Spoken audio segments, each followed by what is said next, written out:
live cooking with me. I'm doing vegan and vegetarian meat dishes. I'm kind of thinking of a name for this segment on my channel, Home Style and Design with Denise Joy. Maybe maybe I'll call this Repeatable Eatable. I think of Repeatable Eatables as being the kind of thing that is so delicious and so yummy, you don't mind eating it more than one time in a week. Okay, I do meal prep over the weekend. Then I generally cook on Sundays and make my repeatable eatable meals that I'm going to enjoy, that nourish my soul. Yes, oven. Yes, oven. I was preheating the oven. You know, everything beeps and chimes for you nowadays. It's funny, quick little story. When I moved to this house, I purchased this 1925 bungalow in 2017, and when I first moved here, it already had this gorgeous stainless steel refrigerator. And one day I heard something beeping and chiming. What's up? All right, I hear you ready to cook, girl. And for the longest, I couldn't figure out that it was the refrigerator chiming, telling me I had left the door open. I'm like, oh my goodness. So thank you for everyone who's joining me live, whether you're going to cook along or you're going to watch this replay and get tips and pointers. You can make absolutely delicious, luscious, yummy food to feed yourself and your family. A lot of you know my story if you've been following me, whether it's IG, Facebook, or here on my YouTube channel, that I released 40 pounds, let's just say. Women over 50, sometimes your metabolism and your body just starts to have a whole mind of its own. Can I get a yes, yes in the comments if you're like, that's me, girl, that's me too.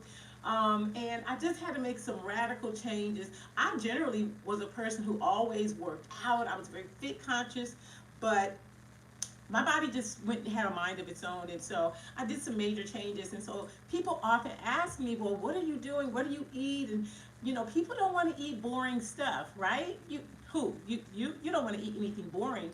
I think of food as being a party in your mouth, right? It should be that kind of a vibe, full body flavor, freshest ingredients possible, things that you enjoy, ways to remix. And before I start and jump in cooking, I wanted to just share some of my favorite cookbooks with you all, because I also get the question, well, where do you get the recipes? Honestly, I have a time on my calendar. I am very organized, and I learned to be organized. I was not always organizing, everyone. So anyway, I have a scheduled time on my calendar. It's 30 minutes where I just do some cruising. Sometimes I might flip through something like this, America's Test Kitchen, the Complete Mediterranean Cookbook, just looking for ideas, or maybe there's a dish I want to actually make, or a dish I want to riff off of. That's usually my favorite thing. I want to riff off of a recipe because I want to try to create it to the taste that I love and the textures that I enjoy. So this is a great cookbook. I'm a multi-hyphenate eater, and I find that many people that I know are multi-hyphenate eaters. What does that mean for me? That means that I eat vegetarian, pescatarian, vegan, but always gluten-free. So you will not find me cooking with regular flours, whole wheat flours. When I do cook, when I do use a flour, I'm going to use a chickpea flour or an almond flour or something like that. I don't generally cook with a lot of flour, I just sort of wean myself off of it. But I'm going to show you some cookbooks that I do use. So this is a great one. I'm going to save this one for last. This is the Good Housekeeping Illustrated American Cookbook. This is an old-fashioned cookbook, y'all. But you can look through something like this and again find dishes to make. A great place to get cookbooks if you don't want to just purchase them from Amazon, then go to the thrift store. I see you, Momentum Mom. Your body has changed. Yes, yes. Listen, respect, and appreciate how our bodies talk to us. They are giving us information and signals and suggestions and telling us what the body needs. I'm a big proponent of holistic eating, holistic awareness. So now here's some gluten-free. This is actually a dairy-free and gluten-free baking cookbook by Danielle Farnkrug. I hope I didn't botch her name up, but it's a great book. I've made several things from here. I prefer to do, for gluten-free, do something that somebody's already put a lot of hours in. Here's another awesome gluten-free, dairy-free. Now these are vegan, but you can they also help you modify these so you don't have to make them vegan. This is Bakerita. She's the bomb, y'all. This is an awesome, awesome cookbook. I'm trying to find something gorgeous. Every picture is gorgeous in here, of stuff that she makes. She's a beast. She also has a blog. Actually, the charred tahini cauliflower I'm going to make today comes from a recipe from Bakerita, and that recipe is actually really it's a play off of True Food Kitchen. And then last, this is Thug Kitchen. This is a totally vegan cookbook. I've made a number of things from here. I recommend, again, if you just feel like I want to share this last one. This last one is a gift from my mother. My mom transitioned too many years ago, and my mother was a phenomenal cook.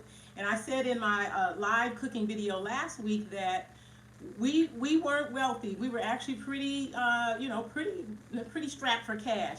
But my mother made us feel like we could travel the world by cooking foods from everywhere. So it's no surprise that she got me a cookbook for the Culinary Arts Institute. This book is old, well used, and well loved. So those are just some ideas and tips for you all to think about how to get your, let me move these books out of the way, how to get your menus ready for the week. Then you can also visit like blogs, like I mentioned. I'll take that 30 minutes. But scout around. I'm sharing the recipes. Some of the recipes that I use are my own recipes. Again, things that I have riffed and created because I love to eat. And I want to eat really, really good food, tasty. I believe in bold flavor profiles. So you'll see me using quite a bit of spices. I also prefer, if possible, to use fresh. Fresh is going to be best, but obviously you can always use just your seasonings, your dried seasonings. So for those of you who are going to cook along, it may be a little bit challenging to follow because I'm managing the camera, the screen. I'm making multiple dishes. Some of you are making one dish. Some people are making 2 dishes. Some people are going to try to make the things that I announced previously.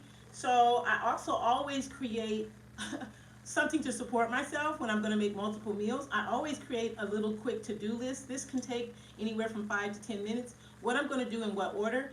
I was talking to someone the other day, another fellow, sister girl over 50, right? Bold, beautiful. And she was saying she was getting bored with her eating. And I said, that's because you're not doing enough planning.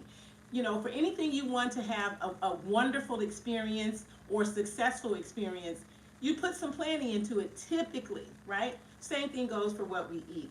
So today, I'm going to make some things that I did not put on the menu list. So don't worry about that. You can watch this live later to get that.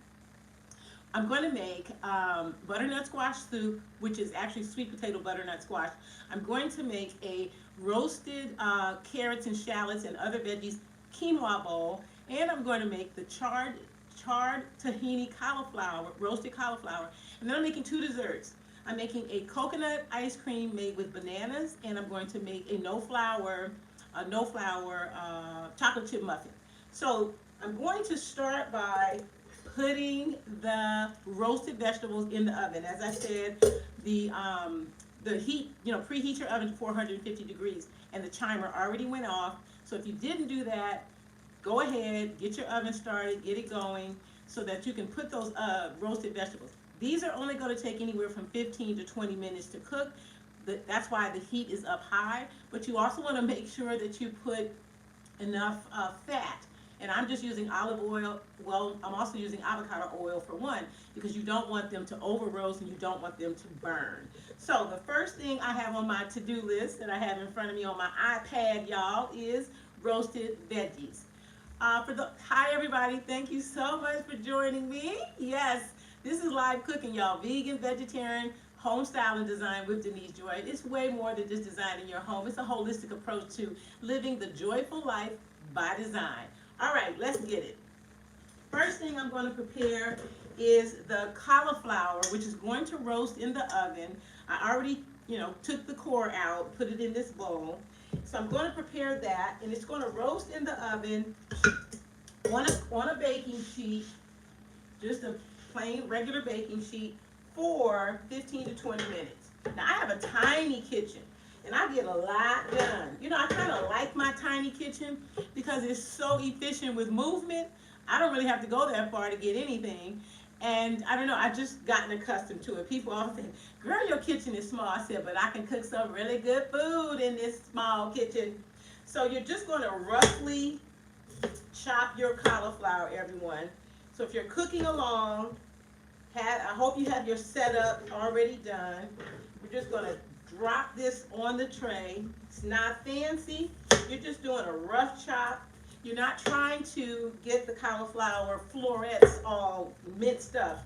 You're just making kind of, ooh, I hesitate to call them meaty. Let's call them chunky. You want chunky bits, right?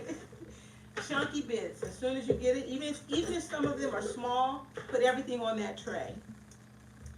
I always also make sure that your knives are sharpened. I sharpened my knives last night with a knife sharpener so that you're not doing as much work when you are chopping something. The knife is really doing, the sharpness of the blade is really doing the work. All right, so just chop these up. Boom, boom, boom. This is so simple. You're just going to put some salt and pepper on this cauliflower before you put it in the oven, and a sprinkle of 2 tablespoons of avocado oil. Remember, the fat is to help to coat the vegetable, kind of give it an outer coating for that heat so that it really doesn't dry out while it's cooking. You want all the goodness in there. Who loves cauliflower? Or you're like, it's all right, Denise. It's all right, right? That's when you say it's all right, when you think, I don't really like it, but I'll tolerate it. Well, the thing about cauliflower is, first of all, it's just a divine vegetable. And it's super versatile. So you can put really any kind of seasoning and any kind of like a dressing. You can eat it cold, you can eat it warm, you can cook it, again, you can put it cold in a salad. But it takes on great flavor. And again, this is about 2 tablespoons of avocado oil. I'm really at the end of this. I was tempted to put all of it in there, but that would just be too much oil. So I'm just gonna only do that much. Then you're gonna do a little pepper, about a half a teaspoon. You don't want more than that. The goal isn't to make this peppery, because we're gonna cover this with the North African condiment called harrisa. And that recipe is included in that Test Kitchen's Mediterranean cookbook. You can find a recipe for harissa really anywhere. You can also just buy harissa pre-made, like Whole Foods or maybe an international store or something like that. But I did make mine homemade last night. Where's my harissa? Where'd my harissa go? Harissa. Oh, here we go. Yes. So I made my harissa last night, and that's the oil and the seasonings. So it's, I like to make a paste like this the night before, so everything can marinate and just be popping off, like, just on all cylinders, okay? Then we're gonna take a little salt, about a half a teaspoon, sprinkle it on your cauliflower, and then just mix everything around, just to get that oil coated around there. I could have done this in the bowl too. I could have done it in the bowl and stirred it around. In fact, I am. I'm going to just put it back in the bowl. I want to really stir it around. Yeah. I was too quick on the draw. So yeah, get your cauliflower kind of coated well. Just a quick stir. Put it back on that baking tray, or put it on there for the first time. Boop, boop, boop. Pop it in your preheated oven. Now, since I have a second tray going in the oven of roasted vegetables, I put the cauliflower in the middle, and now I'm going to move and do the roasted carrots, that I'm going to also add some shallots, okay? Now, I want you to cut your carrots on a diagonal, just to make them look pretty. Let me try to get one up here to show. See how pretty that is? You could just cut them, round, but slice them on a diagonal, and I'm going to show you how. Okay, I already cut these in advance. See how pretty that looks on that bowl, on that tray. But you just get a whole carrot. You get your potato peeler. You're just gonna take the outside off. You don't want the outside on. If you compost, just put those peelings in your compost tray. I have one over here on the side because I do compost because I keep a garden. Can't wait for the summer months.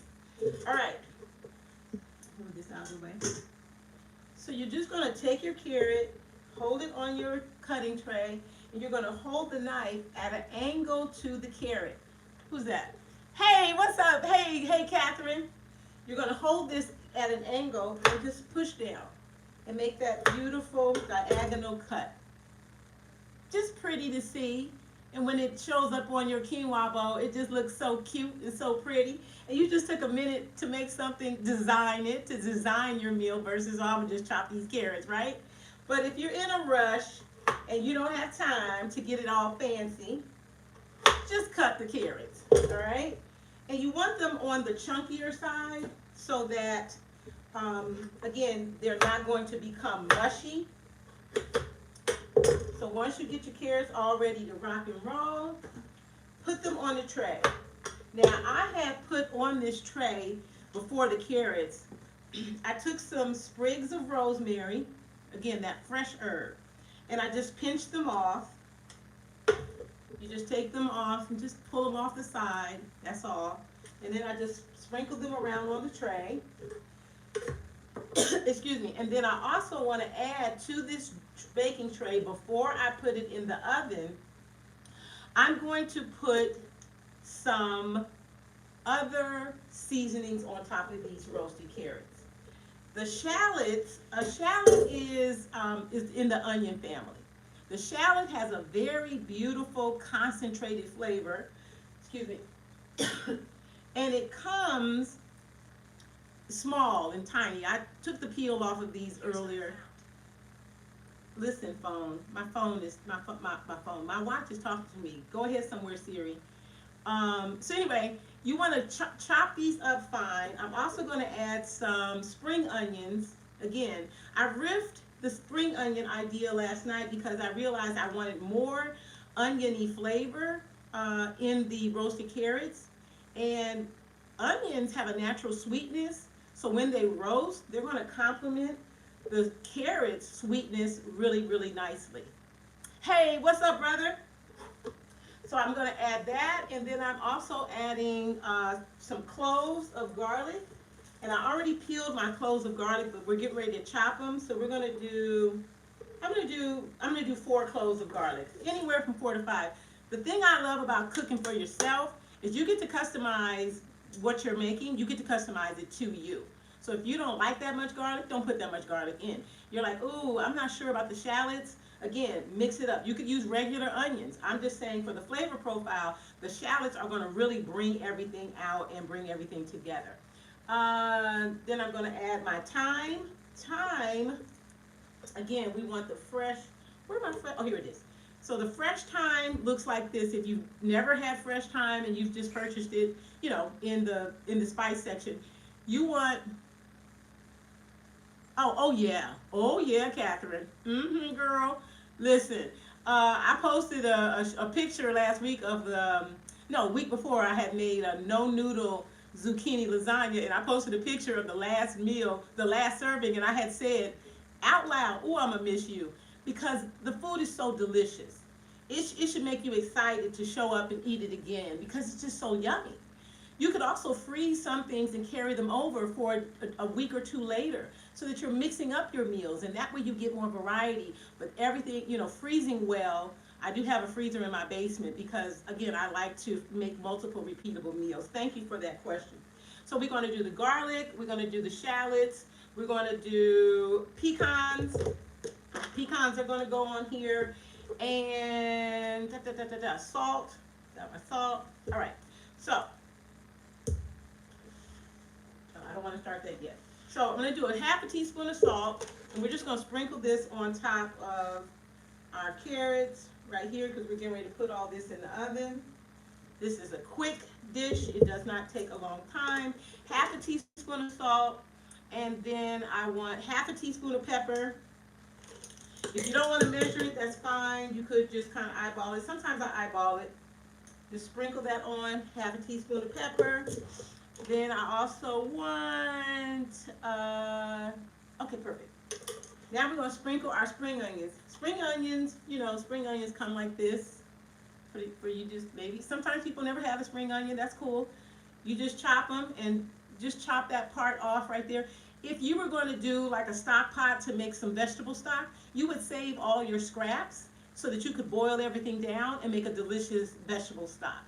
Sprinkle those spring onions over the top there. This is also going to give such a great color when we, once we plate everything.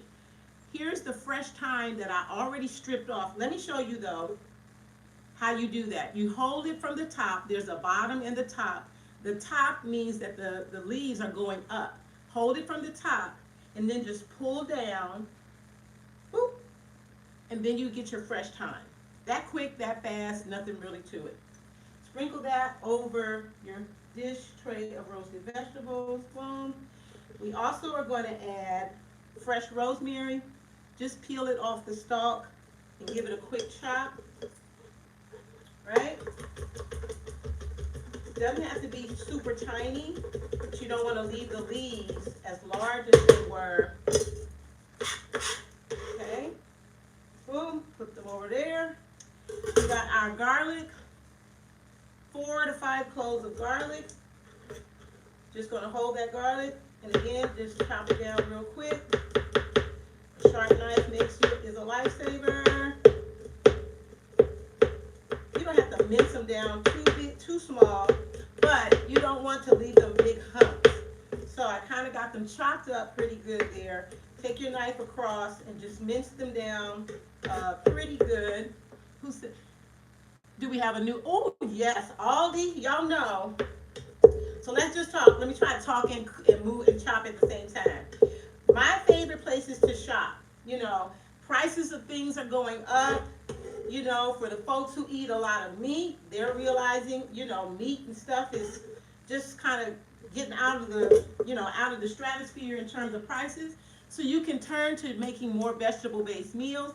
Aldi's is the truth. You can't get everything there, but you can get a lot of stuff there. Don't sleep on Aldi's.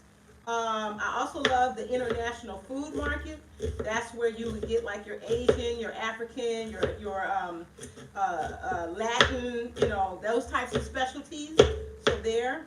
Now cutting this shallot, I'm just cutting them about 1/8 of an inch thick. Cut the end off. You don't want that part. You want the fresh top and the fresh bottom. Cut that off and just go across and boom. Take that part off. Thinly slice them. This is getting ready to go in the oven. Just one more. I did 3. Now you see the shallots are small, so I did 4 of them to put in this dish. You want layers of flavor too. When you have different layers of flavor, the dish is more exciting, more adventurous. It's more delicious, y'all. So again, although I said this is with shallots, there are actually 3 kinds of onions. 2 kinds of onions. No, because I put a base of red onion and green pepper on the bottom, which I did not include in the recipe. So if somebody got that recipe, I decided to add that part last night. The base that was on the tray before we put the carrots was red onion, green pepper, and orange and yellow and red pepper, okay? So you get this layer of flavor. Now I just want to show y'all how this looks beautiful. It's not even in the oven yet, but this is about to go in the oven. Let me make sure I got everything here. I got my shallots, pecans. Garlic, pecans, and then we're going to do the honey. Yes, that's later, okay? Just sprinkle those pecans in there. You could put these in halfway after this is cooking, but I'm going to go ahead and do it now for the sake of time. All right. Woo! Yes, come on now. This cauliflower It's already cooking up very nicely. I don't know, can y'all hear that? Hear a vision. It's already cooking up nicely. And it's getting a little char on it. It's getting a little char. That's what we want. We want a little char on the cauliflower because we want it to have that very roasted flavor. So this is going back in. Doesn't take long. Okay. Now, the honey sauce. Okay. So we have a sauce for that roasted garlic, and it's a zesty orange dressing. So I'm going to whip that up so that's already ready by the time those vegetables come out for the quinoa bowl. I just took an orange, regular orange, cut it, squeeze it by hand, get that juice out of there. I'm doing a whole orange, right?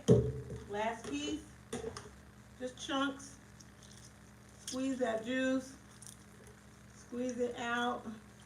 Oh, you know, I did forget one thing to put on there. Let me get that tray out. I just forgot. Again, I riffed this part last night too. I took the peel. I made some orange slices that will go in the quinoa bowl. That's just cutting the peel off the orange and then cutting it into slices. And I'll do one fresh for y'all later. But I decided to reuse the peel, so I cut it into strips and I want to add it to my tray. Hold up, hold up, hold up. Let me get it out the oven to add that goodness on there. See, sometimes, again, I like to riff the recipe. So I decided to, again, cut the orange peel into these great strips and add it to this dish. Okay? Beautiful color. It's going to add, again, another layer of flavor. And it has its own sweetness. So the thing with the roasted carrot and shallots dish is, it's really around sweetness. Onions have their own sweetness. The orange zesty dressing has a certain sweetness. Carrots have a natural sweetness. I said onions. So all of those different kinds of sweetness are going to be so lovely together. All right? So let's get back to the dressing. A whole orange. Squeeze the orange, get all the juice out. Boom. You want to also add 4 tablespoons of honey. 4 tablespoons of honey. You could use maple syrup. You could use maple syrup for this also. You're just going to put that in there. And I know if you're cooking along, I am going fast because I want to finish all of my dishes. I know, and I had a long list of stuff that I'm making. But, you know, I'm ambitious. Let's just put it that way. 3 and 4 tablespoons of honey right in the doohickey there. Let's see. I'm going to turn this one up. Then I have 3 tablespoons of olive oil. Should have put the olive oil in first because then the honey would have came out of the thing quicker. 1, 2, come on. 2, 3. 3 tablespoons of olive oil. Let me help get this honey out of here because I don't want this goodness to not be in there. Okay? And then just get a whisk and whisk this around. Whisk this in your bowl just to get everything all combined and mixed together. Then you're going to add 1/8 cup of vinegar. Okay? 1/8 cup. Yeah, just a little titch of vinegar to the dish. And you're going to add lemon juice. Teaspoon of lemon juice. And I'm going to post the whole recipe once the live finishes. I'll even add my remixed aspects to it. I'll add it and it'll be in the description of this live cooking video. So a teaspoon of lemon juice, and I need some minced ginger. I peeled my ginger in advance because, you know, ginger can be just, what I want to call it, temperamental, okay? So you take your ginger, cut it into slices, many people you are never without ginger in your home? Like you're just never without it, right? I keep ginger and garlic are like my staples. I don't know of a time where I have not always had some ginger and some garlic in the crib, right? Because it just seems to make everything just taste way better. So you're gonna mince up your ginger, get it cut up, and then just take your knife and mince it, go across it, get it as fine as you can. A lot of this stuff, if I wasn't cooking live with you all, I would have, right, never, Catherine, never. I would have just minced this ginger and stuff like the night before while I'm watching a movie. Most weekends, if I'm not going out to hang with friends or family, yes, right? I'm watching a movie on the weekends. I love to watch movies. And I'm doing like cutting my veggies, my onions, whatever for the food that I'm going to make. But because we're cooking live, I'm mincing this ginger live on the air. So you're going to put your ginger in there. Now just think about it. This sauce that we're going to pour over has ginger, it has fresh orange juice, a little vinegar, a little lemon juice, some olive oil, some honey. That already sounds delicious. I might just drink it like soup. Not for real, not for real. So mix that around. Then you're going to add some Dijon mustard. 1 teaspoon of Dijon mustard. And this is, I got this at Aldi's, just speaking of where the grocery shop at. And it makes a lovely, mix in this is going to give it a little more creaminess. And I'm going to just do a pinch of salt. Not too much, just a pinch of salt. And then I'm going to taste it. I'm just going to put my finger in it because it's just me. Ooh, it's delicious. Now, we're going to just put this aside because we're going to pour this over the vegetables after they come out, okay? Next, to something that I did not have on the list, I'm going to make a quick coconut ice cream, and it's all done in a blender. I use a Vitamix, so if you're not doing this dish, go ahead and keep putting your roasted vegetables and keep putting that together, because I'm going to work on this because I want to put it in the freezer so that by the time we get to the end of this episode, ooh, I hope this is not on. Sometimes I plug this in and it's on, child, it's a disaster. Okay, good. Thank you.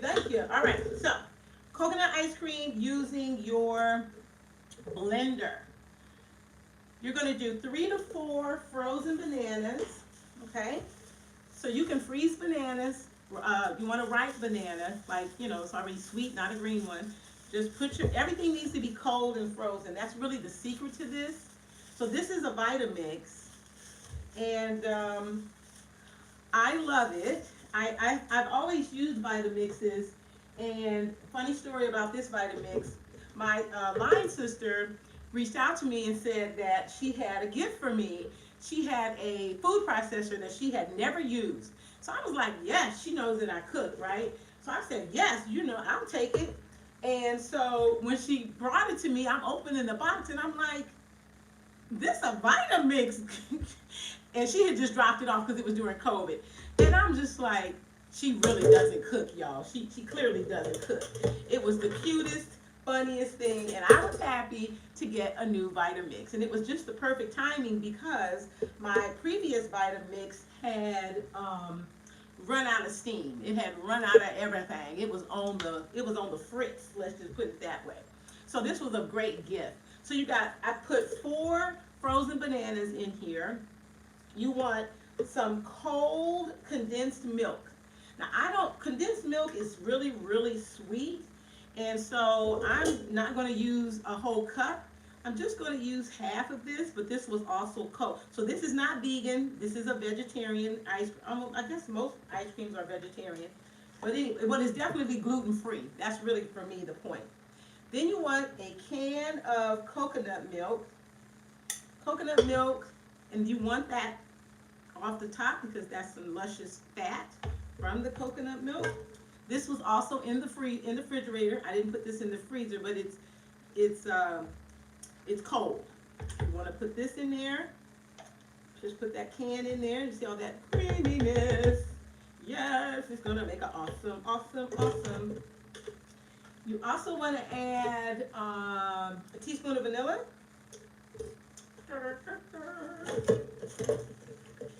Make sure I don't have nothing on this teaspoon. You don't want no pepper in your ice cream. Teaspoon of vanilla. You know, I'm gonna put 2 because I love vanilla. Right? Vanilla seems to make everything taste even better. Not better, but even better. Okay? Then you want to add a tablespoon of coconut sugar. That's what's in here. Coconut sugar is a delicious sweetener. And last, I put in some blueberries because I love the flavor of blueberries for my ice cream. And these are also frozen. Okay? So, if you don't have a Vitamix and you're like, ooh, that looks so promising as a dessert I can make at home, and I can control the ingredients that that are in there, you can try this with a food processor. You just have to keep working the mixture in as you go. And then I also want just a touch of water because sometimes you need to add a little liquid. The Vitamix comes in this way. You put the top on.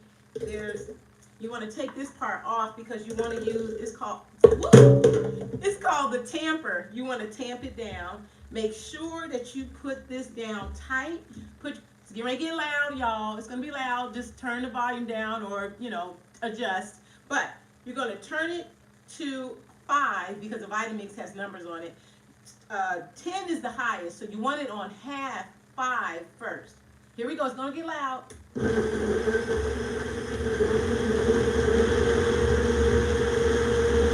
Oh, that's not too bad. That's not too loud. But you want to keep moving everything down. You want to keep moving everything down.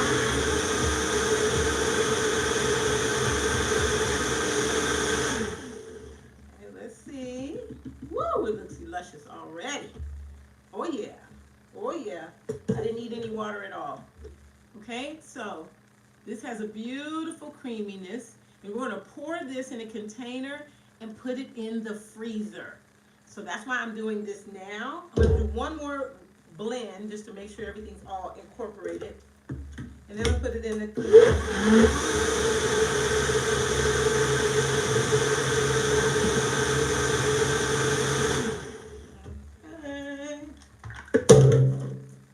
Where's my thing? Here we go. I just have a plastic container. Where's my spatula? Yes. Just gonna pour it in here. Nice and luscious. And the thing is, you want it to freeze. So this way, I could even, if I had some more blueberries, I could sprinkle the blueberries on the top to put it in the freezer. You could put some more fresh bananas, you could put strawberries on there, whatever. But this way you are controlling the ingredients. The key to making this kind of, they really call this banana nice cream, because it's not ice cream per se, is halfway through is to go in and stir it so that the ice crystals don't build up and you don't end up with like an icy kind of thing. You want it to be creamy. So you kind of put a little work into it, but listen, y'all, it's worth it, right? Good food nourish your soul, and nothing better to show yourself self-love. Let me put this in the freezer. All right, let me look at this broccoli, this cauliflower. Oh yeah, oh yeah, oh yeah, baby. Who says oh yeah, baby like that? Somebody says oh yeah, baby like that I got that from. Let me move this blender, this Vitamix. Vitamix is so powerful. My previous Vitamix I had for about 10 years, and I just literally kind of just finally blew it out. But they are awesome. And the thing that made me get a Vitamix was I was using regular, blenders, but I was blowing them out like within like 9 months because I used it so often. So yeah, a Vitamix might cost a little more, but I believe it's worth it. Okay, so our cauliflower is looking nice. Let me hold one up so y'all can see it. Our cauliflower has got that nice roast on it. That's what you're after. You're after that kind of charred, kind of a look to it. So I'm gonna leave this on the pan. It'll cook a little more on the pan. Put that over here. And then I'm going to start on the butternut squash soup.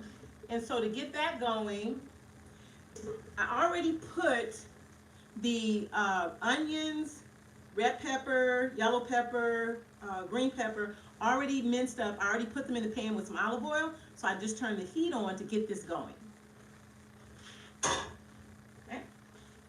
All right, let me do a little cleanup, So how y'all doing? Somebody say something to me. Give me a chat. Give me a thumbs up. Say, go girl, keep going. Y'all know this is the only time second time I've done live cooking. You know, I'm the type person, something comes to my mind, I figure, what the heck, let's just go for it.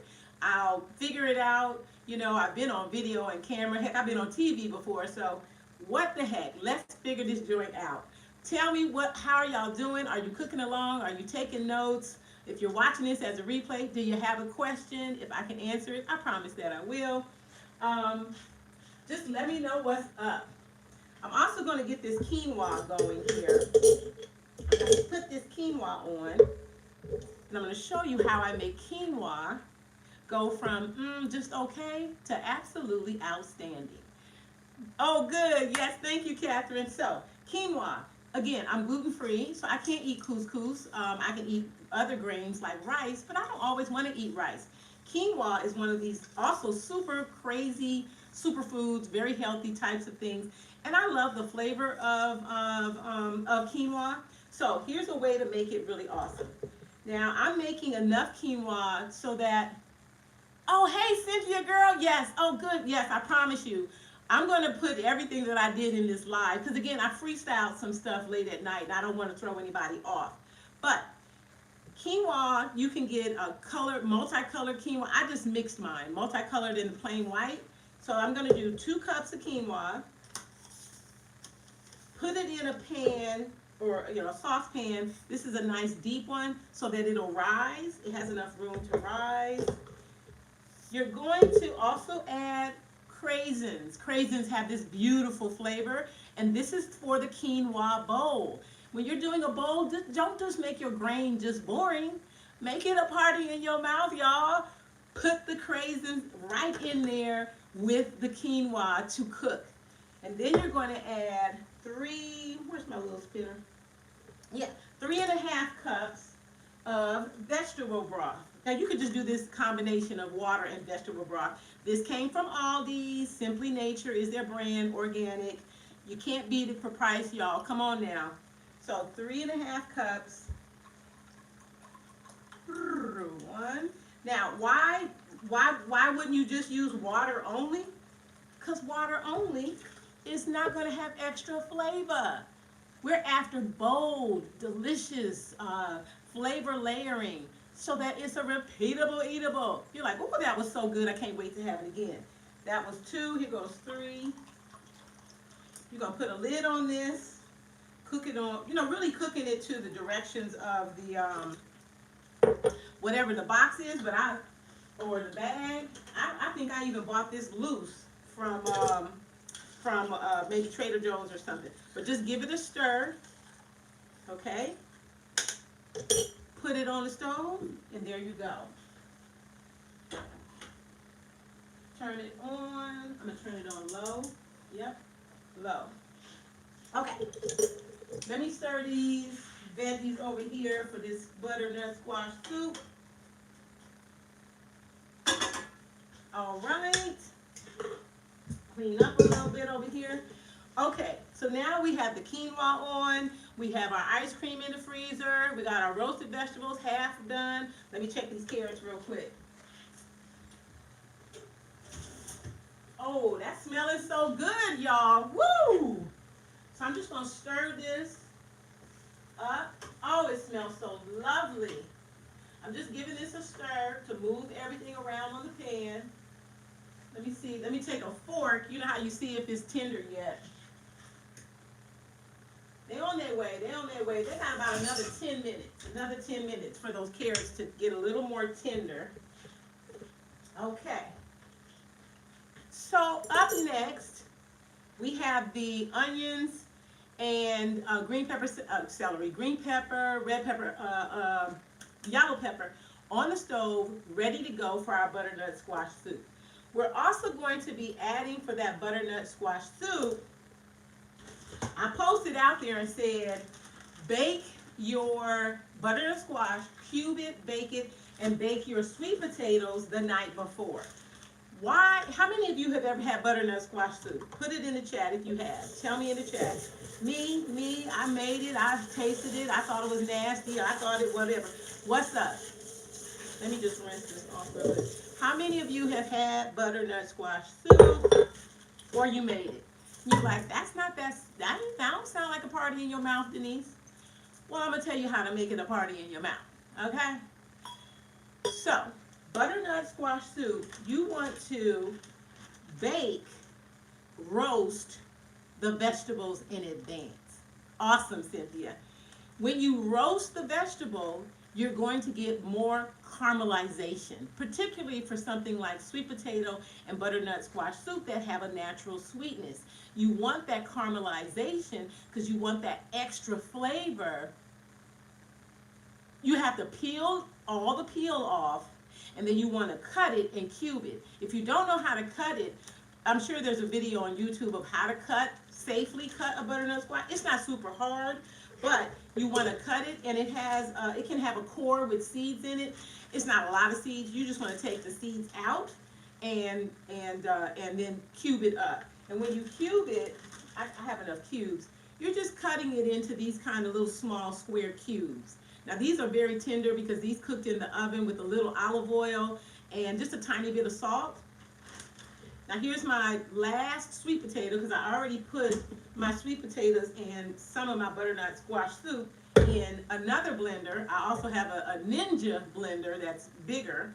But anyway, you just bake the sweet potato. This is a baked sweet potato. Pinch the end off, slide your finger in here just to get that outer peel to come off, and boom, you have some yumminess.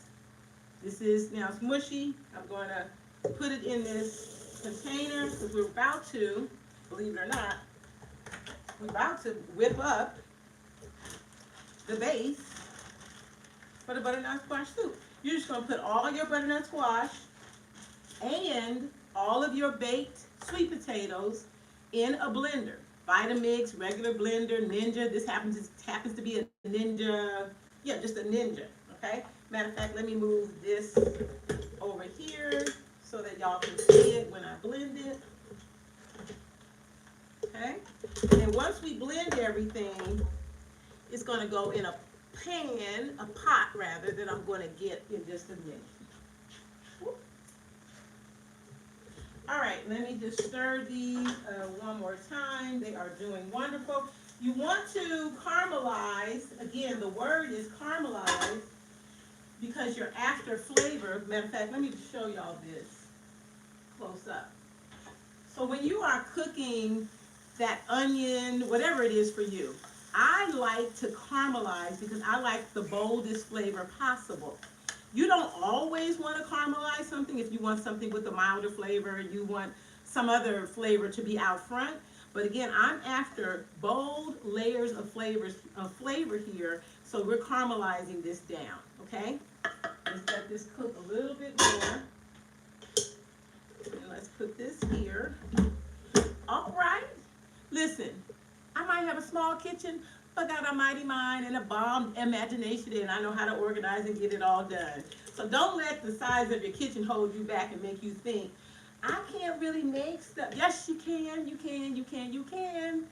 All right, so we got our onions cooking. I need 2 cloves of garlic to put in our onion mixture over there. Why don't you put garlic first in the pan when it's cooking? When you're prepping to add, you don't put the garlic first because the garlic would burn. So you first put onions or whatever, peppers, and let those cook and allow the garlic to have something to mix into. Y'all, cooking is just like designing a home for me. Somebody, I forget who it was, who said to me, I know why you love to cook, because you treat it just like designing a space. And I had to chuckle. I said, you know what, you're right. You're absolutely right. Just sort of knowing the steps to take and the things to do in what order and why you do this versus that, it really is the same for me. So I just did a rough chop on this garlic, whoop, putting it in there. Then we're gonna mix this around. Again, these onions already got things going. Add that. Just a second more on that. And then we're going to add, because we're getting ready to mix everything up in here. And then we're going to do the rest of the cooking in this gorgeous pot. And we're going to put it on the stove and let it cook. So again, this dish does not take a long time. I'm almost halfway through our 2-hour segment, and I'm more than halfway through all of the dishes that I said that I would make. So I'm going to take this off, this lid. I'm going to add some parsley. This is about a handful of parsley. You're just going to rough chop it. Pop. Get it all out of there. We want all of the flavors in the junk. In the junk. Okay. Now I'm going to turn this down, or turn this off. And I'm going to grab my spatula, and I'm going to add, oh, y'all hear that? I know y'all see that smoke. Woo! I wish y'all could smell it. I'm going to add that to this. Beautiful. And we're getting ready to blend everything together. I'm going to add a little bit of vegetable broth. Okay. Add a little vegetable broth. In fact, we have enough left from what we put for the quinoa. And I have some more over there, because we're going to actually put more in the pot. But this is just to get everything going, to blend it all together. Okay? And then we're going to also then add the rest of our seasonings in the pot, actually, plus our coconut milk. It's going to get a little loud. Now this one works a little bit different than my Vitamix. I had to get used to the, you know what's funny? Same line sister who gifted me the Vitamix but called it a food processor, she also gifted me this Ninja. I mean, I was like, yes, it was like Christmas in January, Christmas in July for your girl. So, just gonna hit power, and then I'm just gonna poke. Oh yeah. Okay, now I'm going to just pop this off and move things down just a hair. You know, when you're working with these types of equipment, and particularly if you have a full portion, you kind of help it along. Particularly if you're working with a food processor, right? They say, oh, the food processor does all the work, but sometimes you got to get in there and move stuff around, even with a food processor. Where's my spatula? Here we go. Okay, back to.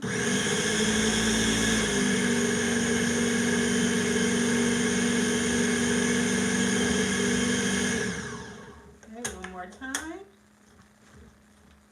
We'll try to put a little more liquid in here that will help move it around, which I am. Alrighty, daddy. Add just about maybe half a cup. Yep. And you're just going to blend this all up. How many people meal prep? Like you just meal prep in general?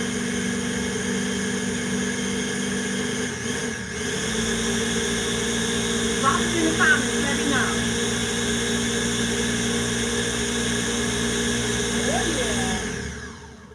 Oh yeah. All right. Now, you know, this Ninja is cool, but I really do prefer a Vitamix. It's just something about the power of the Vitamix. And the Vitamix that my line sister gifted me has what we call a shorter container. So I needed to use this Ninja because there's so much, there's so much to the end that I needed to put in the container. But let me know if you meal prep Oh,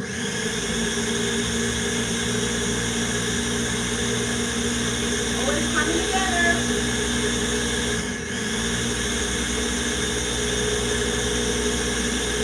You want to get it creamy. Yeah, it's coming together. It's coming, y'all. It's coming. You want to get it smooth. You want to get it smooth as you can. Okay? And incorporate. I'm going to add a little more liquid. Okay? There we go.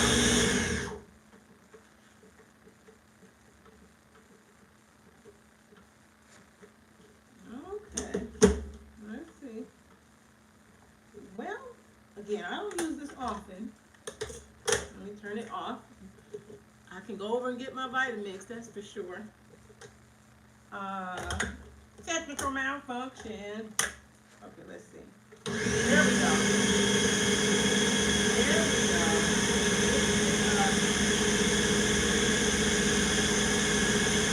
It looks beautiful.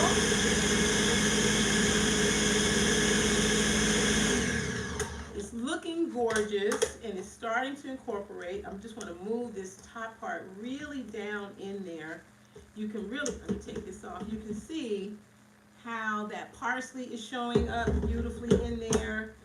And I want to make sure that I puree down. You could do this in a food processor too. Let me also mention that. You know, it's not like you have to only use a blender.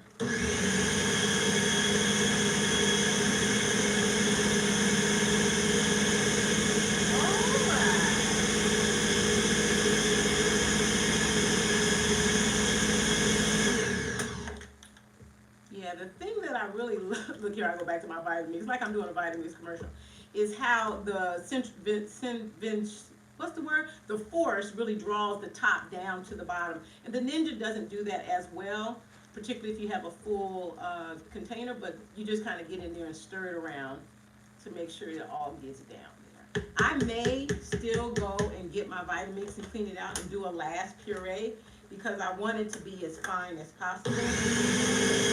So let me rinse this, let me rinse my Vitamix down because I do want to get them. I want it to be finer, smoother.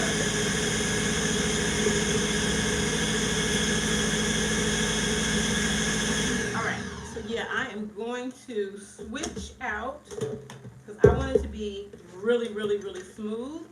And I'm used to making this in my Vitamix, so let me switch back to the Vitamix, y'all.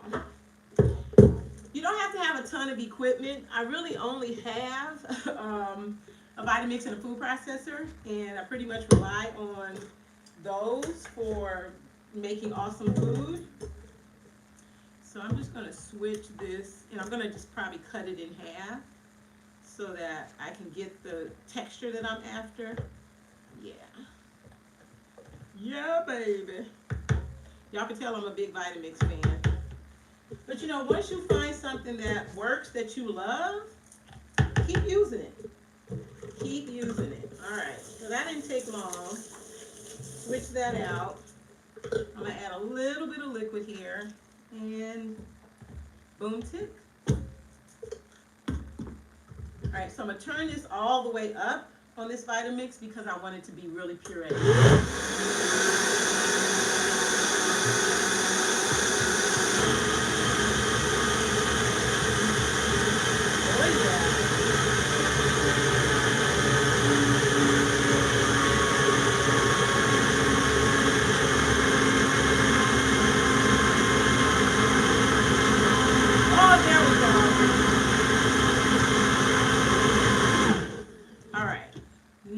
This is the kind of smoothness and puree that we're after. Okay? So we're just going to add this to, you know, it's interesting, the parsley is giving it a little bit of a green color. I probably should have just put the parsley in at the end, but that's cool. I still want the flavor. Okay? Rinse that out, and then I'm just going to add this the way that it is. You got to take this part out here. and let this cook down in the doohickey. It takes longer to get the stuff out of the blender than to cook it and put it all together, right? But that's all right. All right. Butternut squash and sweet potato soup is one of my favorite soups because it's super healthy and it's just really, really tasty.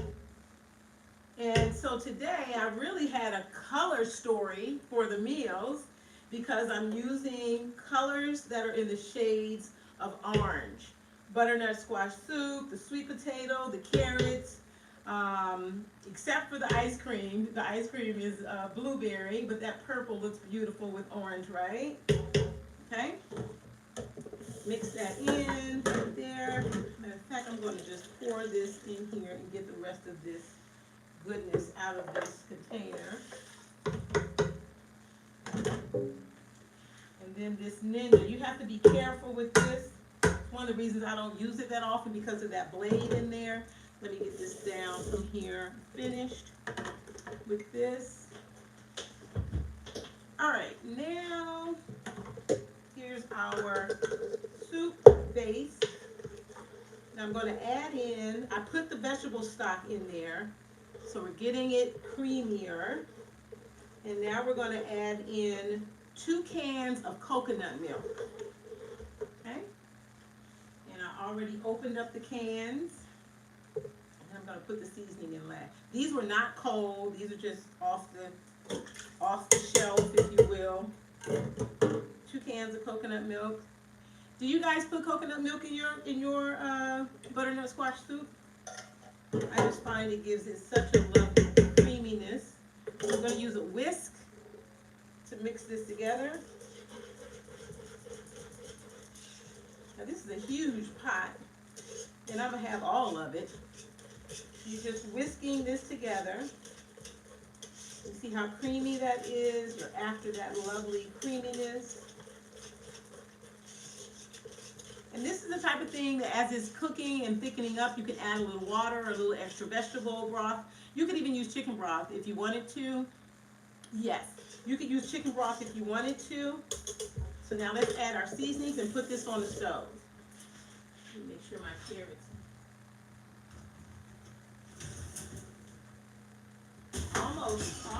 Almost. All right, for our seasonings, we're going to put in a teaspoon of nutmeg. Nutmeg is one of my favorite spices. Come on, locks. I washed and retwisted my locks yesterday. They acting all funny. They acting, as they say, all brand new. Teaspoon of nutmeg. And then a half a teaspoon of salt. If you want more salt, put more salt. Bottom line. You say, oh, you don't put that much salt. I don't put a lot of salt. I'm after other flavor layerings than just saying, you know, oh, I need it salty, right? Half a teaspoon of salt, half a teaspoon of pepper. So again, if you just want it a little more peppery, a little more salt, go for it. Now I am going to add, I love it spicy. Everybody said, I said, Mama, love it spicy. You're going to put about a quarter teaspoon of cayenne pepper. Again, this is to give a different flavor element when you're eating and enjoying the soup.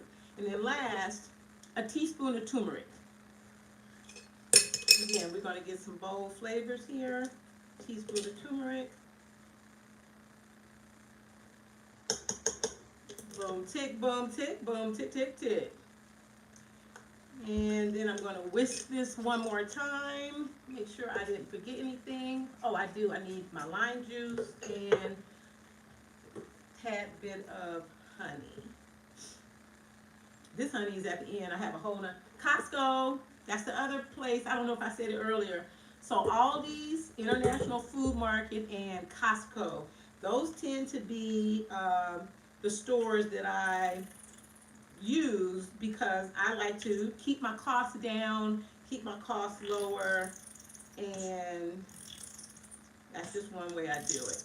So, teaspoon, you could add another teaspoon of honey in there if you wanted to.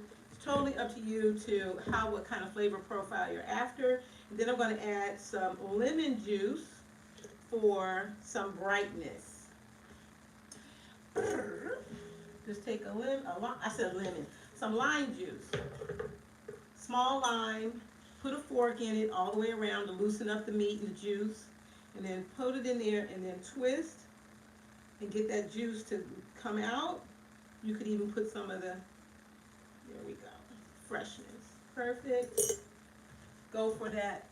Whisk again. Whisk everything in with your seasoning. I'm going to add some more stock.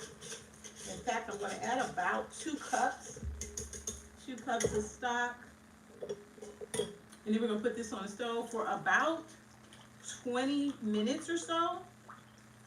And if you find you want more stock or more water, you want it looser, you might want it rich and creamier, it's up to you. You could do that. Okay? But here we are. That's our soup. And you can make some jasmine rice to go with this. That's a wonderful accompaniment. You could eat it with the quinoa. You could eat it plain. You could eat it with regular crackers. I mean, you could eat this with anything. Put this on the stove, low. Put a lid on it. And boom, there you go. Okay, I'm going to do a little bit of cleanup. How y'all doing over there? How y'all doing? Let me know what's up, what's good, what we doing, what's popping. How we doing, y'all? How we doing? Y'all enjoying yourself on this satisfying Sunday? You know, living life by what I call joyful design is about decision making, you know, centering yourself at the center of the self-love or the revolutionary love experience. If you haven't filled up your cup enough, it's just almost impossible to really pour into other people in the way that in the way that you might want to, because you might not have enough left for yourself. All right, so next up, lastly, I need to make some spinach for the quinoa bowl. Super easy. Can't get no easier than this. You just get a cast iron skillet. Let me make sure I got enough heat on that quinoa. Yeah, okay. You just get your cast iron skillet, put some olive oil in there. I'm going to add some garlic, just 2 cloves of garlic, chop them up, put them in the pan. You know, making fresh spinach is like boom, boom, boom. You can do this. You don't even have to make this ahead. You can just whip this up, right? Put it in there. This is the one exception where I would put the garlic in there, because we're going to put the spinach in the pan really quickly. Put the spinach on, turn it up, boom, turn it up, let the pan get to heating up, and the spinach will be ready in a minute. Oh, before I move this, let me get those carrots out. All right, come on out of here, carrots. Oh yeah, oh yeah. Oh my goodness. When y'all are cooking, do you ever talk to yourself and say, girl, you doing it. Girl, you are cooking it up. I'm my own best hype girl. I always say that. I cannot be alone. Do you hype yourself up, or you know how you taste your food and you're like, ooh, honey, child. Okay, these are looking great. These are our roasted carrots and shallots and other onions and veggies, and woo, some kind of goodness, y'all. Some kind of goodness. Okay, so the dressing that we made earlier, keep my eye on that pan. I'm just gonna mix this around. Now, some of these are done quicker than others because they're thinner. I'm gonna put this back in the oven, but I'm gonna put the dressing on here. The dressing that I made earlier. Oh, here we go. Spatula. We're just going to take this and pour it over these roasting vegetables. And then I'm gonna put this back in the oven. These carrots are taking longer, so just be mindful. Again, I'm cooking this on with y'all, but these are just taking a little bit longer. So I'm gonna put these, give it a little mix. All that, oh my God, the aroma is off the chain. Get all that juicy flavor on there, mix it so everything got some of that dressing. That's our zesty orange dressing, yes. And then just spread it out so that everything can cook evenly and put it, oh, let me just show y'all one of the carrots. See how it's getting that beautiful, I'm trying to show you the roast. Let me turn it around. Woo, hot, hot, hot. Getting that lovely roast on it, that's flavor. That's party in your mouth flavor right there, y'all, okay? So spread this out, boom. It looks beautiful too. I hope y'all can see it. It just looks so wonderful. You know, when food looks good, you're likely to eat it because it's attractive to you. Okay? So let's put this, I'm gonna put this on the lower rack so the heat will get to it. And our garlic is set it off already. You're just gonna add your spinach. You know how spinach is. It looked like a lot going in. Just put it in the pan. And boom. You don't even have to cook spinach that long, you know, over the heat, because once that cast iron skillet holds that heat, that spinach is gonna cook down. You could sprinkle a little salt in this too if you wanted to. Remember, I don't use a ton of salt. I might put a little bit more once I put it on my quinoa bowl. But you don't have to have this directly on the pan, on the heat for a long time, because a cast iron skillet is going to conduct the heat long after it leaves the immediate heat of the stove. So that way you don't really have to overcook your spinach, because I really have that pan on there for what, maybe 2 minutes, 90 seconds. Once this cast iron skillet heats up, look at that spinach. Cooked down, lovely, not overcooked, boom. Another tip, don't leave the heat on the whole time, particularly if you're using a cast iron skillet making fresh spinach. Turn that off. All right, let's look at this quinoa. Quinoa is cooking up over here. Come on, quinoa, get yourself together, quinoa. All right, let me move this over here. And, oh, it's not even hot anymore.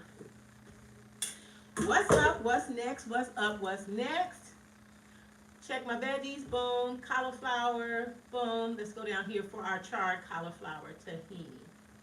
Now, we have our cauliflower and it's all ready to go. It's come out of the oven. It has that roast on it that we want, and it got a little char on it too. So let's take it from the roasting pan. We're just gonna put it in a bowl. Just put every bit of that goodness. I mean, everything. I want them little scraps too. I don't want to leave nothing behind. Don't leave anything behind. All right. So you put your roasted cauliflower, you put it in a bowl, and then you're going to make a tahini sauce. Okay? Tahini is a peanut butter-like spread. Okay, all right, see you. Okay, hey, Nikki, I see you out. See you, girl. Thanks for joining. Tahini is a sesame seed, ground sesame seed, peanut butter-like sauce, basically. Okay? And we're going to use this pan to make our sauce, and then I'm going to put it on a plate so you can see our first dish. So you're going to use a 1/4 cup of tahini. This is a third. A 1/4 cup of tahini. This is the sauce. You can just pour it, but when you first get tahini, you usually stir it because it can be kind of thick.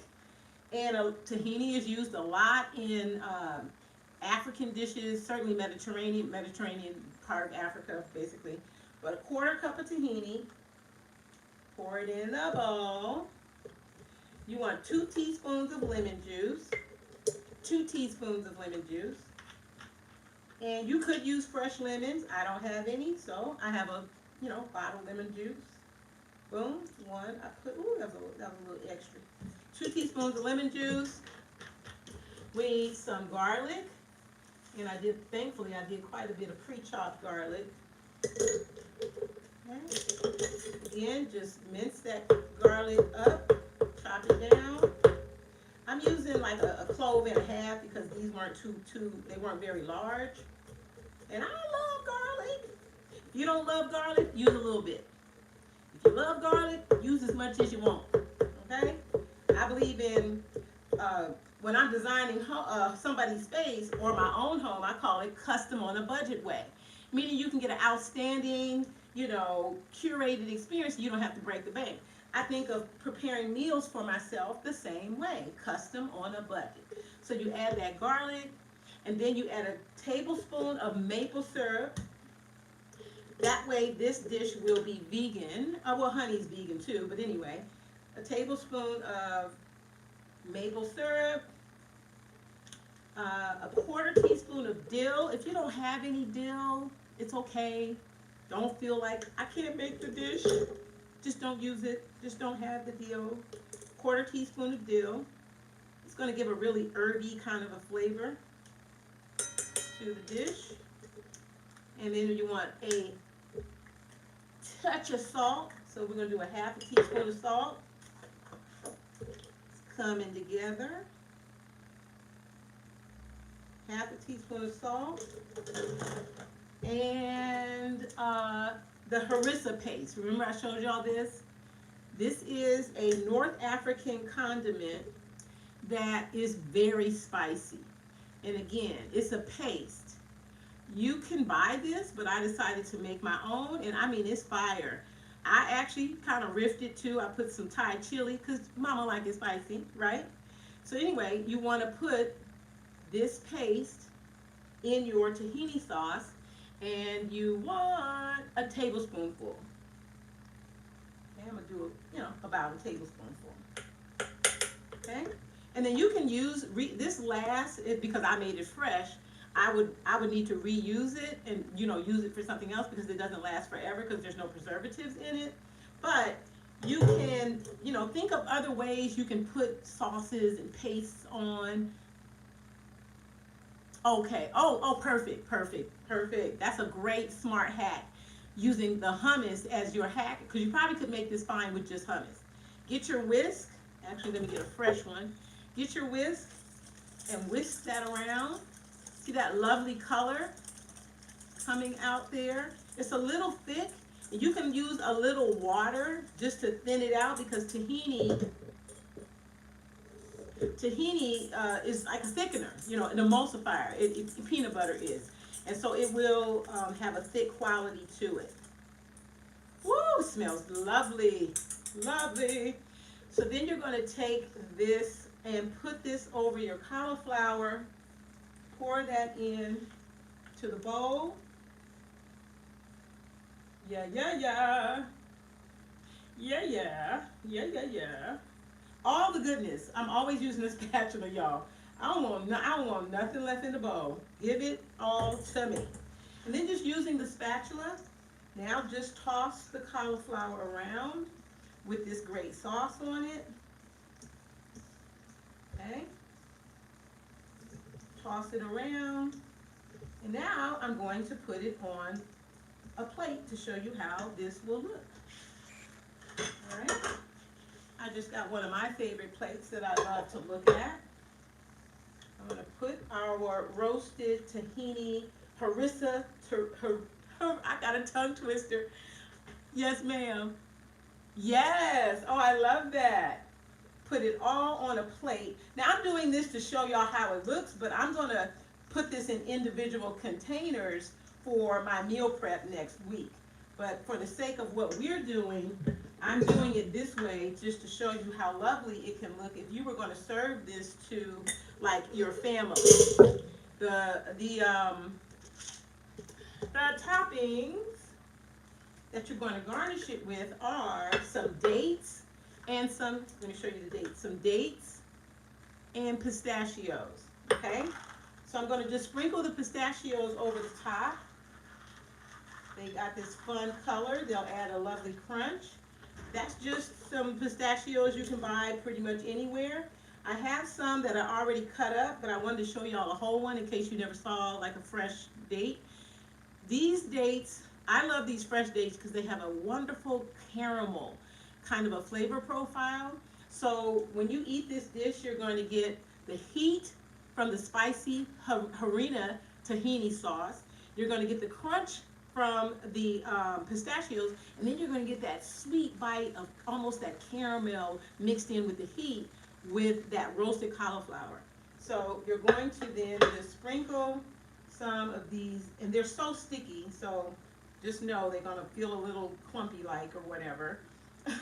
Sprinkle some of these chopped dates over the top, and I'm just going to sprinkle them over by hand. Boom, boom, boom. And then the last thing is some rough chopped cilantro. You're just going to sprinkle that over lightly in different parts of the dish. And y'all,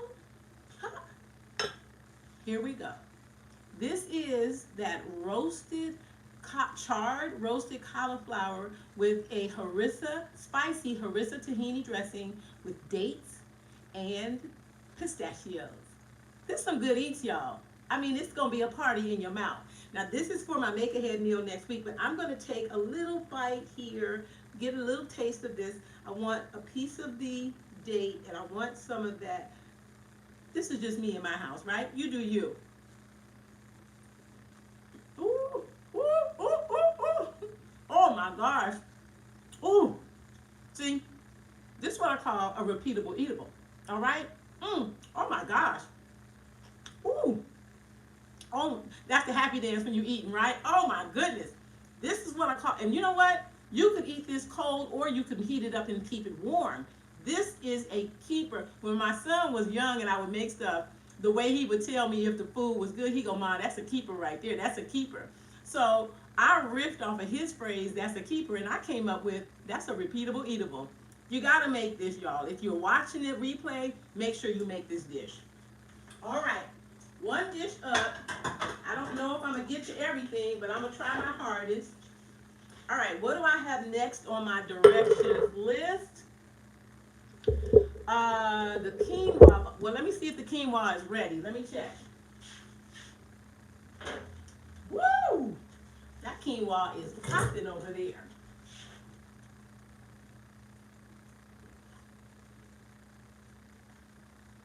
Oh, it's cooking, it's cooking. All right, let's see about these veggies oh yeah, oh yeah. Okay. Now, woo. All right, so I have, let me use this spatula. Ooh, don't want to burn my hand. Now these carrots are looking more tender, putting that sauce on there to help them to kind of steam, because we started with just oil. So now I'm going to take this off the plate because my quinoa is not quite ready. In retrospect, I would have cooked that quinoa in advance. Again, anything that I can do ahead of time, I am doing it. Trust and believe. But for the sake of right now, let me just take this off of this pan and kind of get it ready to show y'all up close the goodness. The goodness, honey. The goodness. The goodness. Again, cooking can be a joy. I look forward to eating a meal that I know I put a lot of my own love and my own soul into it, a lot of my care and attention towards myself, because nobody should prioritize me higher than me.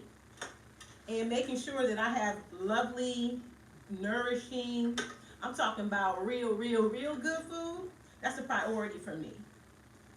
Not just because, well, let me put it this way. In the beginning, it was because oh my God, I want to keep my weight, I want to keep my weight off.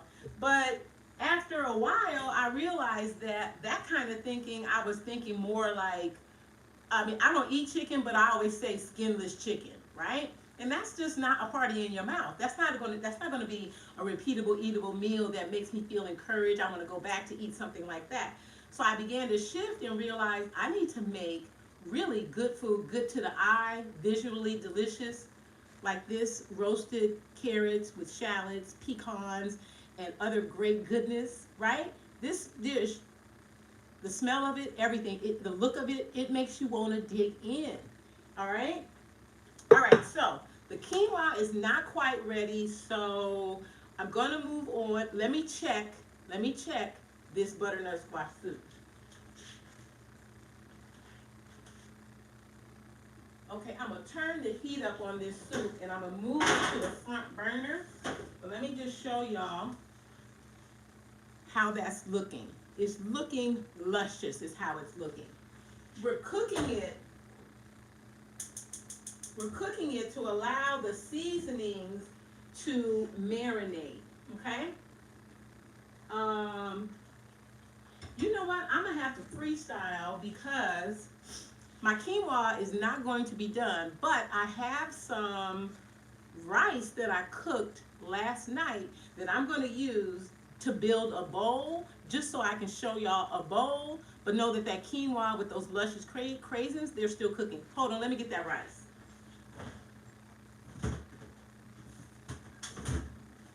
Talk about a backup plan. I didn't even know that was going to happen with that quinoa, that it wasn't going to be all the way ready.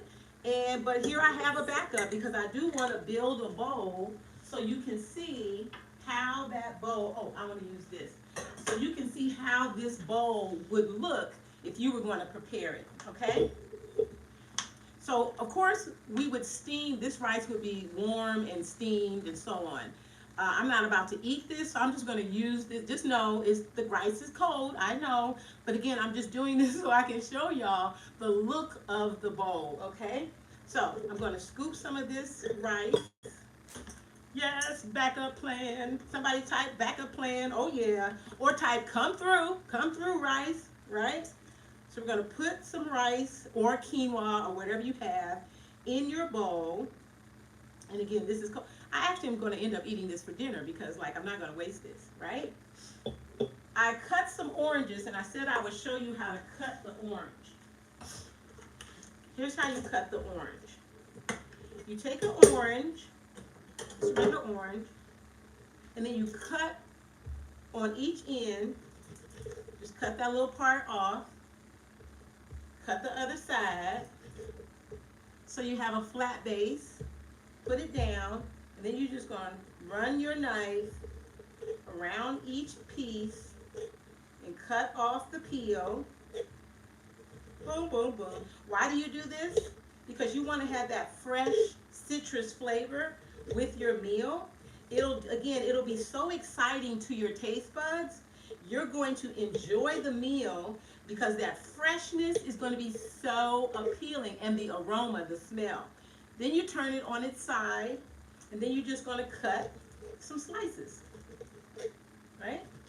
Boom. You're just going to make some sliced oranges, all right? So let's make us a bowl. Put your grain in the bottom of the bowl, okay? Put this here. Then we're going to add, where's my spoon? We're going to add our roasted carrots and everything, right? Shallots and pecans and that beautiful dressing that's on there. You're going to add that. Perfect. Then you're going to add your spinach to your bowl. Add as little or as much as you want to. But, I'm just going to put all of this here because I made it for this. And then you're going to add some orange slices to your bowl, because why not have some yummy orange slices with something that's delicious. And then I'm just going to add a sprig of parsley because why not make it even look extra pretty? Why not?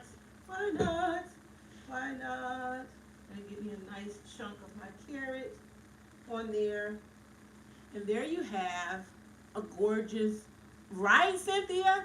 Girl, the smell, I really wish we had smell-o-vision on YouTube. But this is, again, I was going to use the quinoa, which I still will, but the quinoa's just not ready yet. But you can build a bowl. And you just want to, again, add lovely layers. And if you want extra sauce, you could make that orange zesty, make an extra bit of it, and then drizzle some more over the top. If you like your stuff on the saucy side, some people don't. But this is our second dish, done, done, done. Boom tick, boom tick. Our butternut squash soup is cooking away. Let me move this out of the way. Let me move these bowls so I don't knock them down.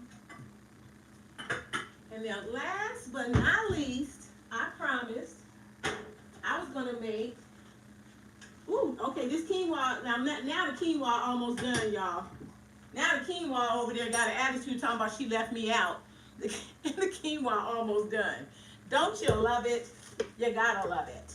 You gotta love it. You gotta love it. Okay, last thing. And then by then these will not be done. Well, they might be. Don't make me, I don't know. Let me just do it, right? Just let me do it. Let me see what we about to do. This was extra. I make these all the time because I'm gluten-free. I make them vegetarian. You could make them vegan. I put eggs in it because, again, I'm multi-hyphenate, but you could make this vegan and, hold on, let me clean this off. You could make this vegan by using a flax egg or applesauce or kind of really whatever is your egg substitute of choice. Or you can use aquafaba, from chickpea. So, I'm going to use the Vitamix. We got our container here. We just rinse this out real good. And here's our recipe. It's really quick. Again, I believe in quick stuff. So, back to our frozen bananas. Okay? These have unthawed, but that's fine. You're just going to plop three bananas out of their little bag into your blender. Doesn't have to be a Vitamix, be whatever. Because they got unthawed, they acting like they don't want to come out of the bag. Come on, you're about to be goodness. Get on out the bag right there. Okay. Then you're going to add 2 eggs. Ooh, this right here, this money, right? You know how sometimes, I know I have had this happen to me. You drop an egg, you're like, dang. You drop an egg now, you're like, oh my God. Right? That's some money right there. 2 eggs. Put them right in the blender. Everything is going in the blender except for the chocolate chips. We're going to do 2 tablespoons of honey. There we go. 2 tablespoons of honey and 2 tablespoons of maple syrup also. So 2 tablespoons of honey. Ooh, this is heavy. I always start saying about, because when I start going over, I'm like, about. 2 tablespoons of honey. 2 tablespoons of maple syrup. 1, 2. 2 tablespoons of maple syrup. Half a teaspoon of baking soda. Half a teaspoon of baking soda. Ooh. And 2 tablespoons of vanilla. Oh, here's the vanilla. It's almost gone. Almost out of vanilla. But we got a whole nother one because your girl loves vanilla. All right, 1, since I'm using a half, 1. I'm using a half, so I'm doing 4. Okay, boom. The last thing you're going to put in is a cup of peanut butter. And we're about to be on our way to Yummyville, okay? Y'all are like, this recipe did it take 5 minutes? I don't even know if it's going to take 5 minutes. Scoop your peanut butter out into a 1 cup size measuring cup. That's almost everything that's left in this particular peanut butter. I don't eat a ton of peanut butter, but when I do use it, I'm usually making this yummy, I call it sinfully healthy. A sinfully healthy dessert. Yeah, this is really everything in this jar. That's the cut. So this came from Costco. Organic peanut butter. Again, when you're shopping, you want to keep your costs down. Put the peanut butter right there, and that's all the ingredients except for the chocolate chips. Okay? That's it, y'all. Where's my lid? Where's my Vitamix? Vitamix. Let me get my lid together. Plug this up. Let me get the pan it's going in.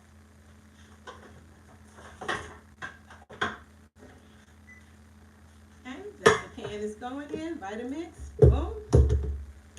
Y'all say she believe in that Vitamix. I sure do. You better believe it. You have to believe it. All right. Put your lid on your Vitamix. I'm going to use this tamper to just make sure everything goes down. It'll be loud just for a second. It's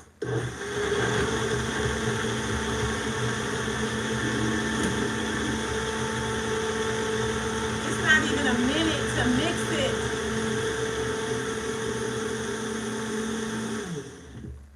That's it. That's it. Oh, wait. We got a little bit of peanut butter that was trying to be all like an outlier. Let me mix it one more time. Because we getting all that. Oh, no, baby. We getting all that. All right.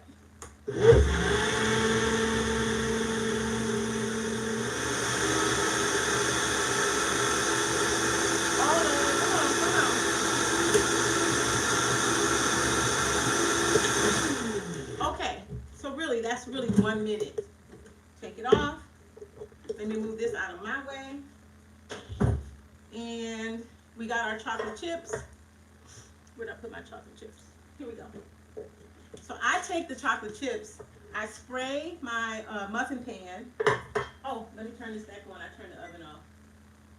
This is 400. Okay. I hear this soup bubbling over here. Hold on, let me get this soup a stir. So I just turned the heat off. The soup is really ready to go. All right. Let me turn off this quinoa. The quinoa is now ready to go too. Everybody want to be ready at the same time, y'all. Oh yeah. Okay. I think I'm gonna make it. I made all the dishes, y'all. I'm really proud of myself. So, regular semi-sweet chocolate chips or whatever chocolate chip you love. Okay.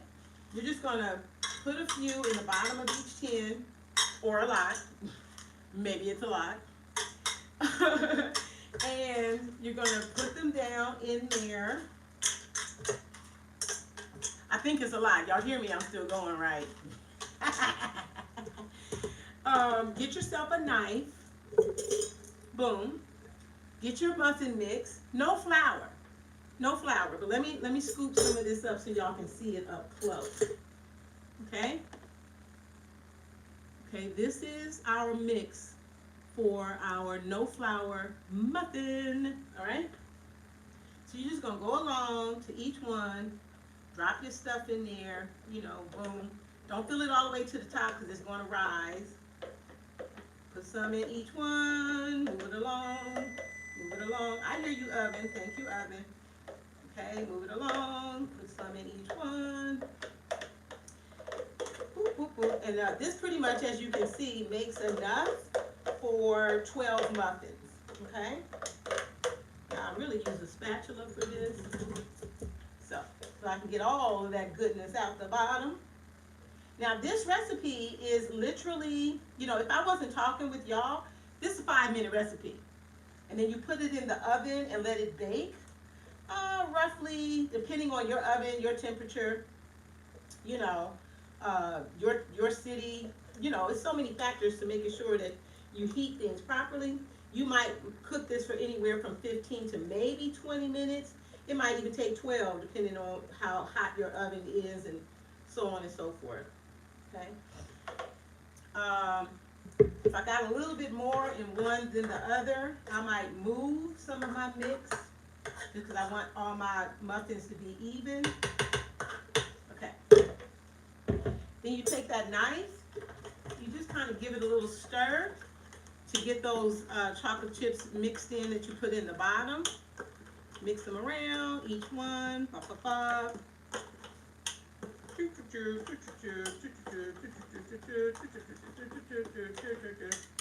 want to clean it up too, you know, you can. I was a little bit messier because I was moving fast with y'all.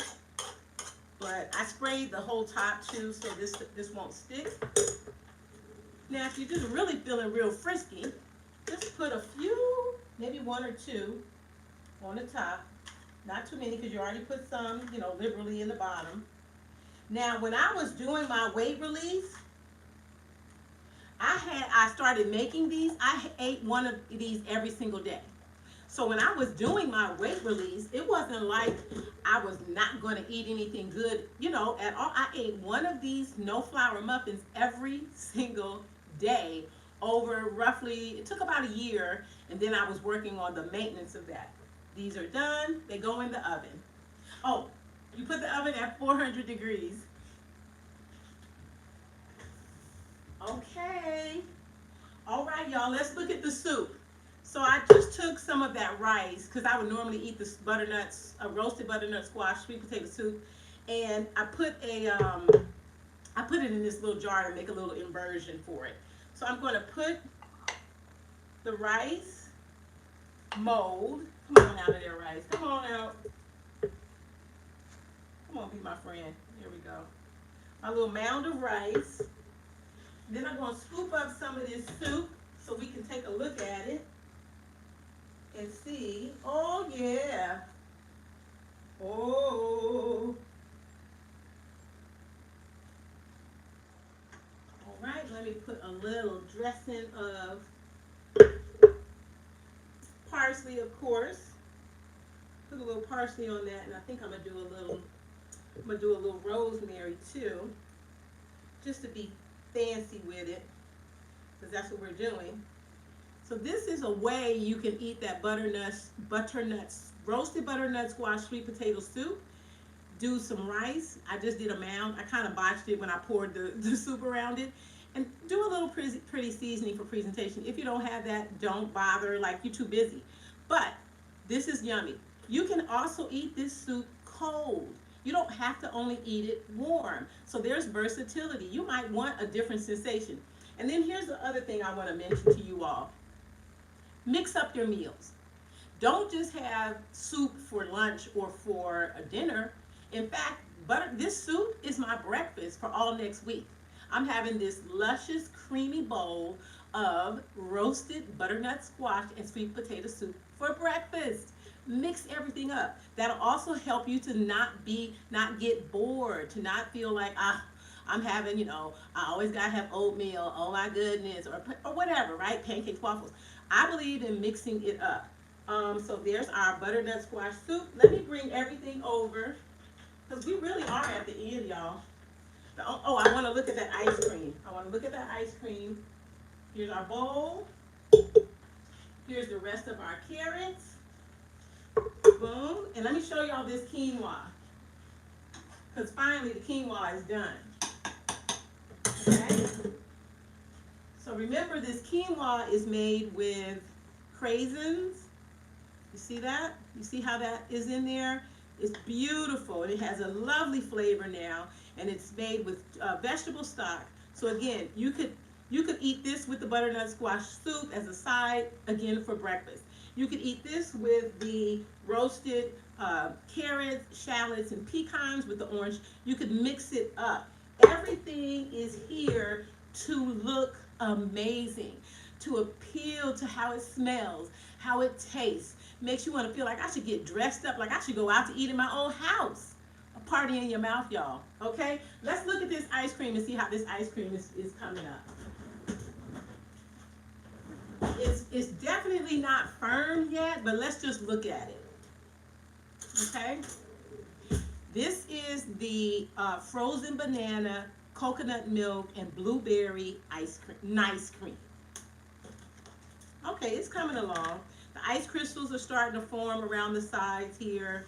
You can kind of see how it's getting kind of scoopable, right there. So you just want to now mix it up so that the ice crystals don't overform and make like an ice crystal. You want to mix those ice crystals in.